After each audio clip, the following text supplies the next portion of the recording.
اور تمام کے تمام خطرات انڈیا کی طرف سے بالکل درپیش ہیں۔ دوسری جو ایک بہت ہی اہم اور خطرناک ایک جو ڈیولپمنٹ ہے وہ یہ ہے کہ رائٹرز نیوز ایجنسی جو ہے اس نے یہ ایک ایکسکلوسیو اسٹوری جو ہے وہ ریلیز کی ہے کہ انڈیا کے جو پرائم منسٹر ہیں نریندر مودی، ان کے حکم پر انڈین اتھارٹیز نے دریائے سندھ، صرف ورلڈ بینک نہیں تھا، امریکہ تھا۔ اب جب انڈیا نے اس کو یونیلیٹرلی سسپینڈ کر دیا ہے تو یہ صرف اس نے ورلڈ بینک کے خلاف اعلان جنگ نہیں کیا، اس نے امریکہ کے خلاف اعلان جنگ کیا۔ اور یہ بات تو ٹرمپ کو تو پتہ ہے نا، ٹرمپ کو تو بتائی ہوگی نا ان کے اسٹیٹ ڈپارٹمنٹ نے، جناب اسٹیٹ سپانسرڈ واٹر ٹیررزم کے خلاف آواز بلند کرنی چاہیے، اور اگر انڈیا یہ واٹر ٹیررزم بند نہیں کرتا اور پاکستان کے دریاؤں کا پانی روکنے کی کوشش کرتا ہے تو پھر جو بگلیہار ڈیم ہے یا سلال ڈیم ہے یا کشن گنگا ڈیم ہے، ان سب ڈیموں کو اڑانا، تباہ کرنا پاکستان کا لیگل قانونی رائٹ ہے۔ سینئر صحافی و تجزیہ کار حامد میر صاحب، بہت شکریہ حامد میر صاحب، آپ نے جوائن کیا پروگرام میں۔ سر یہ بتائے گا کہ کیا لگ رہا ہے اب پاک بھارت کشیدگی کیا نیا رخ اختیار کرے گی؟ یہ کشیدگی پھر سے بڑھنے کا کوئی خدشہ موجود ہے؟ چونکہ راج ناتھ سنگھ تو کہہ رہے ہیں کہ یہ ٹریلر تھا، الدو اپنی خفت مٹانے کے لیے اس طرح کے بیانات وہاں سے آ رہے ہیں، یا پھر آپ کو لگ رہا ہے کہ اب معاملات جو ہیں وہ مذاکرات، بات چیت، ٹریڈ کی طرف بڑھیں گے جس طرف ڈونلڈ ٹرمپ اشارہ کر رہے ہیں؟ جی سمر عباس صاحب، آپ دیکھیں کہ ایک طرف تو جو امریکہ کے صدر ہیں ڈونلڈ ٹرمپ، وہ تو بار بار جو ہے وہ سیز فائر کی بات کر رہے ہیں اور انڈیا اور پاکستان کے بارے میں یہ کہہ رہے ہیں جی کہ ان کے ساتھ ہم تجارت کو فروغ دیں گے، لیکن دوسری طرف انڈیا کے پرائم منسٹر مودی صاحب کہہ رہے ہیں کہ بات ہوگی تو پی او کے پہ ہوگی، اور جو ان کے ڈیفنس منسٹر ہیں راج ناتھ سنگھ صاحب، وہ کہتے ہیں جی کہ ابھی تو ٹریلر چلا ہے اور پکچر ابھی باقی ہے۔ تو دیکھیں ایک اور ڈیولپمنٹ بڑی امپورٹنٹ ہے، وہ یہ ہے کہ جو برطانیہ کے سیکرٹری خارجہ ہیں وہ پاکستان کے دورے پہ آئے ہیں اور وہ انڈیا بھی جا رہے ہیں۔ اس کا کیا مطلب ہے؟ دیکھیں جو برطانیہ ہے اس سیز فائر میں بڑا اہم رول ہے، لیکن انہوں نے اس کو نہ تو اس کا کریڈٹ لینے کی کوشش کی ہے، نہ اس کو ہائی لائٹ کیا ہے۔ تو میں پہلے دن سے، جس دن ٹرمپ صاحب نے اناؤنسمنٹ کی تھی سیز فائر کی، میں نے اس دن بھی یہ کہا تھا کہ اس میں برطانیہ کا بھی کردار ہے۔ تو اب ٹرمپ صاحب نے اعلان تو کر دیا، لیکن اس سیز فائر کو بچانے کے لیے جو برطانیہ کا وزیر خارجہ سرگرم ہو گیا ہے، تو یہ بڑی اہم ایک ڈیولپمنٹ ہے، اور اس کا مطلب یہ ہے کہ سیز فائر کو بہت سے خطرات درپیش ہیں، اور تمام کے تمام خطرات انڈیا کی طرف سے درپیش ہیں۔ دوسری جو ایک بہت ہی اہم اور خطرناک ایک جو ڈیولپمنٹ ہے وہ یہ ہے کہ رائٹرز نیوز ایجنسی جو ہے اس نے یہ ایک ایکسکلوسیو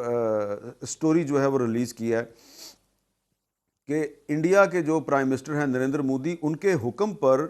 انڈین اتھارٹیز نے دریائے سندھ، دریائے جیلم اور دریائے چناب کے پانی کا رخ تبدیل کرنے کے لیے ایفرٹس شروع کر دی ہیں، پلان بنا لیا ہے، اس کو امپلیمنٹ کیا جائے گا۔ اور آپ سمر صاحب ذرا اس پہ غور کریں کہ ایک طرف سیز فائر ہے اور دوسری طرف انڈیا جو ہے وہ پاکستان کا پانی بند کرنے کے منصوبے بنا رہا ہے، بلکہ کوشش کر رہا ہے کہ پانی بند کر دیا جائے، اور پاکستان کی حکومت کا موقف یہ ہے کہ اگر ہمارا پانی بند ہوا تو یہ ایکٹ آف وار ہوگا، یعنی کہ ہم اسے ایک اقدام جنگ کے طور پہ سمجھیں گے۔ تو اس کا مطلب یہ ہے کہ پاکستان کا پانی بند کرنے کی کوشش اور پانی بند کرنے کی دھمکی دینا یہ بھی ایکٹ آف وار ہے، اور انڈیا یہ جو واٹر بم ہے اس کو استعمال کر کے سیز فائر کی خلاف ورزی کر رہا ہے۔ اس لیے میں یہ سمجھتا ہوں کہ بہت سی وجوہات ہو سکتی ہیں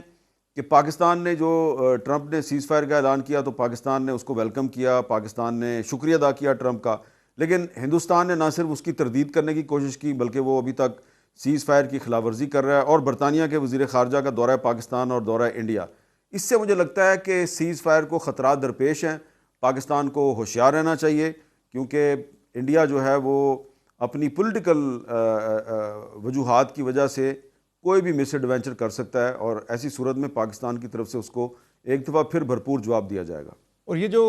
وہاں پہ پانی کا رخ موڑنے کے والے سے خواہشات ہیں، پاکستان جو ہے عالمی سطح پر جو ہے مختلف فورمز ہیں، ورلڈ بینک ہے، عالمی جو آربیٹریشن کی کورٹ ہے، وہاں پاکستان جا سکتا ہے۔ اجے بنگا نے بھی کہہ دیا، ورلڈ بینک کے صدر نے بھی، کہ یہ ایسا نہیں ہو سکتا، یک طرفہ آپ اس معاہدے کو معطل نہیں کر سکتے۔ تو ایک قانونی آپشن بھی ہے، لیکن ایک آپشن کا خواجہ آصف صاحب نے بھی ذکر کیا تھا کہ اگر ڈیم وغیرہ بنائے، پانی ڈائیورٹ کرنے کی کوشش کی تو پھر ہم اڑا دیں گے وہ سب کچھ. تو پھر اس طرف بھی معاملہ آپ کو لگتا ہے کہ جا سکتا ہے یا انٹرنیشنلی ہی یہ مسئلہ حل ہو جائے گا؟ دیکھیں، اگر آپ ہسٹری پہ نگاہ ڈالیں تو آپ کو یہ پتہ چلے گا کہ پاکستان اور امریکہ کے درمیان 1957 میں ایک معاہدہ ہوا تھا، 1957 میں. اس وقت امریکہ کے صدر تھے روزویلٹ اور پاکستان کے پرائم منسٹر تھے حسین شہید سہروردی. دونوں کی واشنگٹن میں ایک میٹنگ ہوئی اور اس میٹنگ کے بعد دونوں نے ایک جوائنٹ سٹیٹمنٹ جاری کیا، اور اس جوائنٹ سٹیٹمنٹ میں ذکر تھا دو اہم چیزوں کا. ایک تھا کشمیر اور دوسرا تھا انڈس واٹر. اور اس جوائنٹ سٹیٹمنٹ میں یہ کہا گیا تھا کہ ورلڈ بینک پاکستان اور انڈیا کے درمیان انڈس واٹر پر میڈیشن کرے گا اور ان کا معاملہ طے کرنے کی کوشش کرے گا. اور اس کے نتیجے میں ورلڈ بینک نے پاکستان اور انڈیا کو 1960 میں انڈس واٹر ٹریٹی پہ راضی کیا. اب یہ میں نے ایک ہسٹوریکل فیکٹ آپ کو بتایا ہے. یہ جو جوائنٹ سٹیٹمنٹ ہے پاکستان اور امریکہ کے سربراہان مملکت کی، یہ یو ایس اسٹیٹ ڈپارٹمنٹ کی آرکائیو میں ابھی تک موجود ہے. آپ اس کو پڑھیں تو آپ کو پتہ چلے گا کہ انڈس واٹر ٹریٹی نے 1965، 1971 اور 1999 کی جو کارگل وار ہے، اس کو اس لیے سروائیو کیا کہ اس کے پیچھے امریکہ تھا. صرف ورلڈ بینک نہیں تھا، امریکہ تھا. اب جب انڈیا نے اس کو یونیلیٹرلی سسپینڈ کر دیا ہے تو یہ صرف اس نے ورلڈ بینک کے خلاف اعلان جنگ نہیں کیا، اس نے امریکہ کے خلاف اعلان جنگ کیا. اور یہ بات تو ٹرمپ کو تو پتہ ہے نا، ٹرمپ کو تو بتائی ہوگی نا ان کے اسٹیٹ ڈپارٹمنٹ نے، جناب کہ یہ جو انڈس واٹر ٹریٹی ہے یہ ورلڈ بینک نے ہمارے کہنے پہ کروایا تھا. تو اس لیے میں سمجھتا ہوں کہ پاکستان کو یہ جو 1957 کا جو پاکستان اور امریکہ کا جوائنٹ سٹیٹمنٹ ہے اس کو دوبارہ دنیا کو بتانا چاہیے. پاکستان کے پرائم منسٹر شہباز شریف صاحب کو چاہیے کہ امریکی صدر کو خط لکھیں، یونائٹڈ نیشنز کے جنرل سیکرٹری کو خط لکھیں، ورلڈ بینک کے پریزیڈنٹ کو خط لکھیں، جو 1957 کی جوائنٹ سٹیٹمنٹ ہے جس میں ورلڈ بینک کی آربیٹریشن کا ذکر ہے، اس کا ذکر کریں. اور پھر بتائیں کہ ہمیشہ جب بھی پاکستان اور انڈیا کے درمیان کوئی واٹر ڈسپیوٹ ہوئی تو پاکستان جو ہے وہ ورلڈ بینک کے پاس گیا. کبھی ورلڈ بینک نے پاکستان کو ریلیف دیا، کبھی انڈیا کو ریلیف دیا. تو جو انڈس واٹر ٹریٹی ہے یہ ایک انٹرنیشنل لاء کے تحت معرض وجود میں آنے والا ایک ٹریٹی ہے. اس کو انڈیا یونیلیٹرلی سسپینڈ نہیں کر سکتا. اگر انڈیا نے اس کو یونیلیٹرلی سسپینڈ کیا یہ انٹرنیشنل لاء کی خلاف ورزی ہے، اور یہ جو خلاف ورزی ہے اس پہ انٹرنیشنل کمیونٹی اگر خاموش رہتی ہے تو اس کا مطلب ہے کہ وہ انڈیا کی جو اسٹیٹ سپانسرڈ واٹر ٹیررزم ہے اس کو سپورٹ کر رہی ہے. اس لیے میں سمجھتا ہوں کہ پاکستان کو بھرپور طریقے سے انڈیا کی اسٹیٹ سپانسرڈ واٹر ٹیررزم کے خلاف آواز بلند کرنی چاہیے. اور اگر انڈیا یہ واٹر ٹیررزم بند نہیں کرتا اور پاکستان کے دریاؤں کا پانی روکنے کی کوشش کرتا ہے تو پھر جو بغلی ہار ڈیم ہے یا سلال ڈیم ہے یا کشن گنگا ڈیم ہے، ان سب ڈیموں کو اڑانا، تباہ کرنا پاکستان کا لیگل قانونی رائٹ ہے. صحیح. اچھا میر صاحب یہ بتائیں کہ اس سارے تنازع میں ڈونلڈ ٹرمپ کا جو رول رہا ہے، وہ 7 مرتبہ پچھلے 3-4 دن کے اندر پاکستان کا ذکر کر چکے ہیں، اس سارے تنازع کی بات کر چکے ہیں. آج بھی انہوں نے پاکستان کی بڑی تعریفیں کی ہیں. تو کیا سمجھتے ہیں یہ ڈونلڈ ٹرمپ کے دل میں پاکستان کے لیے اتنی محبت کیسے جاگ گئی ہے؟ یہ معاملہ ہے کیا، اور یہ پاکستان کے لیے واقعتاً خوش ہونے کی بات ہے یا فکر کرنے کی ضرورت ہے؟ کیونکہ ڈونلڈ ٹرمپ کے بارے میں آپ کبھی بھی کچھ یقین سے کہہ نہیں سکتے کہ وہ بڑے ہی کہتے کچھ ہیں اور کرتے کچھ ہیں. دیکھیں، مجھے ایسا لگ رہا ہے کہ ڈونلڈ ٹرمپ جو ہیں ان کے ساتھ آپ بہت سے معاملات پہ اختلاف کر سکتے ہیں. میں ذاتی طور پہ جو ان کی فلسطین کے بارے میں پالیسی ہے، جو غزہ سے فلسطینی مسلمانوں کو ایکسپیل کرنے کا جو ان کا منصوبہ ہے، میں بالکل اس سے اتفاق نہیں کرتا. اس پہ میں ان کا ناقد ہوں، میں نے ان کو کرٹیسائز کیا ہے. لیکن ایک اور پہلو بھی ہے ٹرمپ صاحب کی شخصیت کا. اگر آپ اس کو انالائز کریں تو آپ کو پتہ چلے گا کہ وہ اصل میں کوئی کریڈٹ لینا چاہتے ہیں جس سے ان کو یہ کہا جائے کہ وہ امن کے پیامبر ہیں. دیکھیں، انہوں نے پہلے کوشش کی، یہ مڈل ایسٹ میں ابراہم ایکارڈ کے ذریعے انہوں نے کہا جی کہ میں مسلمان ممالک اور اسرائیل کے درمیان کوئی معاملات ٹھیک کرا دوں، لیکن اس میں وہ کامیاب نہیں ہوئے اور مشرق وسطیٰ میں امن قائم نہیں ہوا. پھر انہوں نے یوکرین اور رشیا کے درمیان صلح کروانے کی کوشش کی، لیکن وہ یوکرینین پریزیڈنٹ صاحب جو ہیں زیلنسکی صاحب، ان کے ساتھ ان کا جو تکرار ہو گئی تھی کافی۔ واشنگٹن میں جو میٹنگ تھی وہ ناکام ہو گئی، فلاپ ہو گئی۔ تو اب اس کے بعد انہوں نے کشمیر پہ فوکس کیا ہے، یہ ان کو ایک اپرچونٹی ملی ہے۔ اب پرابلم ان کے ساتھ یہ ہوئی ہے کہ انہوں نے جیسے ہی پاکستان اور انڈیا کے درمیان سیز فائر کا اعلان کیا تو پاکستان نے تو ویلکم کیا، انڈیا نے جناب اس کی تردید کر دی۔ جب انڈیا نے تردید کی تو ڈونلڈ ٹرمپ صاحب نے پھر ایک سخت بیان دیا، اور انہوں نے کہا کہ یہ دونوں ممالک جو ہیں انہوں نے جب آپس میں لڑائی شروع کی تو ہم نے دونوں کو اپروچ کیا اور ہم نے ان سے دونوں سے کہا کہ آپ لڑائی بند کریں، تجارت کریں ہمارے ساتھ، اور اگر آپ لڑائی بند نہیں کریں گے تو ہم پھر آپ کے ساتھ تجارت نہیں کریں گے۔ تو پھر دونوں مان گئے، تو یہ ذرا سخت بیان تھا۔ جی ہاں۔ پھر اس کے بعد پھر جو ہے مودی صاحب جو ہیں انہوں نے تردید کی، انڈین فارن منسٹری کے اسپوکس پرسن نے تردید کی۔ تو پھر جو ڈونلڈ ٹرمپ ہیں انہوں نے وہ ایپل جو آئی فون بنانے والی، کمپیوٹر بنانے والی جو کمپنی ہے، تو اس کے سی ای او کے بارے میں کہا کہ میں نے ٹم کک سے کہا کہ تم انڈیا میں جو اپنا پروڈکشن پلانٹ ہے یہ بند کرو، تم وہاں پہ پلانٹ نہ لگاؤ۔ تو مجھے لگتا یہ ہے کہ ٹرمپ صاحب جو ہیں وہ صرف پاکستان کا ذکر نہیں کر رہے، وہ انڈیا کا بھی ذکر کر رہے ہیں۔ انہوں نے ایک اور جگہ پہ تقریر کرتے ہوئے اپنے سیکرٹری آف اسٹیٹ سے کہا کہ پاکستان اور انڈیا کے جو پرائم منسٹرز ہیں ان کا ایک نائس ڈنر آرگنائز کرو۔ تو وہ جب بھی انڈیا کا ذکر کرتے ہیں ساتھ میں پاکستان کا ذکر بھی کرتے ہیں، لیکن یہ جو ابھی انہوں نے فاکس نیوز کو ایک انٹرویو دیا ہے تو اس میں انہوں نے کہا کہ پاکستانیز آر بریلینٹ، یہ بڑی اچھی چیزیں مینوفیکچر کرتے ہیں۔ تو وہ انڈیا کی بھی تعریف کر رہے ہیں، پاکستان کی بھی تعریف کر رہے ہیں۔ دراصل وہ انڈیا کا جو ایروگنس ہے، اس کا جو غرور ہے اور اس کا جو تکبر ہے، اس کو بریک کرنے کی کوشش کر رہے ہیں۔ ان کو وہ پریشرائز کر کے اپنی ٹرمز اینڈ کنڈیشنز پہ لا کے تو چاہتے ہیں کہ سیز فائر تو ہو گیا ہے، اب اس کو ایک میننگ فل ڈائلاگ میں تبدیل کیا جائے، اور اگر واقعی کشمیر کا مسئلہ حل ہوتا ہے تو یقیناً پھر جو ڈونلڈ ٹرمپ ہیں یہ نوبل پیس پرائز کے حقدار تو ٹھہریں گے نا، کیونکہ نوبل پیس پرائز کا اعلان ہونا ہے اکتوبر میں،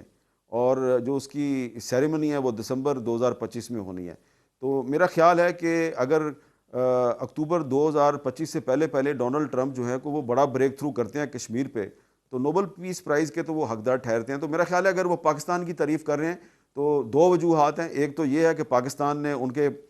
سیز فائر کو ویلکم کیا ہے اور کشمیر پہ ان کی جو میڈیشن ہے اس کو ایکسیپٹ کیا ہے،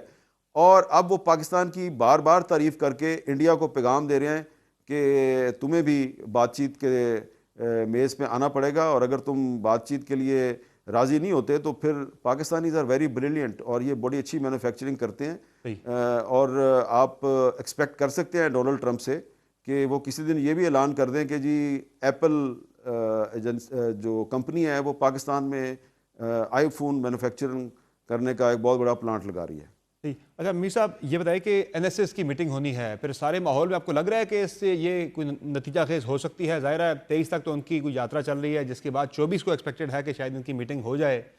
کسی نیوٹرل وینیو پر، اور ظاہر اس پہ بھی کسی گارنٹر کی ضرورت بھی پڑے گی، وہ امریکہ گارنٹر بنتا ہے، سعودی عرب بنتا ہے، یا یو اے ای بنتا ہے، اس کے بغیر تو معاملات پھر آگے بڑھنا مشکل ہوں گے۔ دیکھیں پاکستان جو ہے وہ تو ہر وقت بات چیت کے لیے تیار ہے، بالکل سیز فائر کا پاکستان نے ویلکم کیا ہے، لیکن پاکستان یہ چاہتا ہے کہ آپ نے اگر بات چیت کرنی ہے تو پھر میننگ فل ڈائلاگ کریں، کیونکہ ہسٹری یہ بتاتی ہے کہ 1948 میں بھی انڈیا گیا تھا یونائٹڈ نیشنز میں سیز فائر کے لیے، پاکستان نہیں گیا تھا۔ ایسا ہی ہے۔ تو یونائٹڈ نیشنز کی سیکورٹی کونسل نے سیز فائر ڈکلیئر کیا، اور اس کے بعد دونوں ممالک سے کہا کہ یو این سیکورٹی کونسل کی ریزولوشنز کی روشنی میں مسئلہ کشمیر حل کریں۔ انڈیا بھاگ گیا، پھر 65 میں سیز فائر ہوا، پھر انڈیا بھاگ گیا۔ اس کے بعد آپ دیکھ لیں جب بھی پچھلے 12 سال سے انڈیا نے کمپوزٹ ڈائلاگ سسپینڈ کیا ہوا ہے۔ میں بار بار ذکر کر رہا ہوں انڈین ایروگنس کا، تو یہ جو ڈونلڈ ٹرمپ صاحب بار بار پاکستان کی تعریف کر رہے ہیں نا، اس کا مقصد یہی نظر آتا ہے کہ انڈیا کی جو ایروگنس ہے اس کو بریک کیا جائے، اور اب اگر دونوں ممالک کے جو نیشنل سیکیورٹی کے جو ایڈوائزرز ہیں وہ اگر ملتے ہیں کسی تھرڈ وینیو پہ، تو یقیناً وہ ایک پاکستان اور انڈیا کے درمیان کمپوزٹ ڈائلاگ کا ایک ایجنڈا وضع کریں گے، اور اس میں یقیناً انڈیا چاہتا ہے اس میں دہشت گردی کو شامل کیا جائے۔ بالکل پاکستان کو بھی چاہیے کہ اس میں دہشت گردی کو شامل کرے، کیونکہ پاکستان میں جو دہشت گردی ہوتی ہے اس کے اکثر واقعات کے پیچھے انڈیا کا ہاتھ ہے۔ پاکستان چاہتا ہے کہ مسئلہ کشمیر کو ڈائلاگ میں شامل کیا جائے. انڈیا کو بھی اس پہ راضی ہونا چاہیے. اور تیسرا اہم ترین مسئلہ ہے پانی کا, اور انڈیا جو ہے وہ پاکستان کے خلاف واٹر ٹیررزم کر رہا ہے. پاکستان کو چاہیے کہ ڈائلاگ میں انڈیا کی واٹر ٹیررزم جو ہے اس کو بھی زیر بحث لائے, انڈیا سے کہے کہ انڈس واٹر ٹریٹی کو بحال کرو, اور اگر تم بحال نہیں کرتے اس کا مطلب ہے کہ ہماری اور تمہاری جنگ جاری رہے گی.